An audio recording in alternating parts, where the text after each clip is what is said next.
నేను చెప్తాను సోప్ కొంటారా కొంటానా?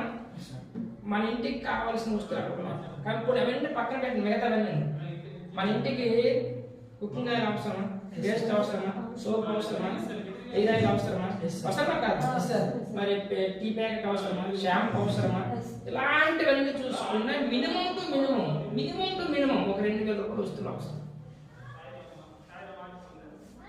మనకి అవసరమైతే 4,000 వస్తువులు కూడా కొనుక్కోవచ్చు కదా.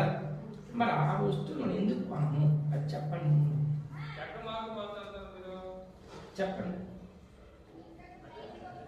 నేను జాయిన్ అయినప్పుడు చీపురుపల్లి షాప్ లేదు, నేను జాయిన్ అయినప్పుడు రాధవల షాప్ లేదు.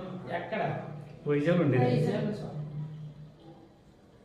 మరి వైజాగ్లో షాప్ ఉంటే నేను జాయిన్ అయిపోయి ఎందుకు జాయిన్ అయ్యింది? ఫ్యూచర్ కనబడింది.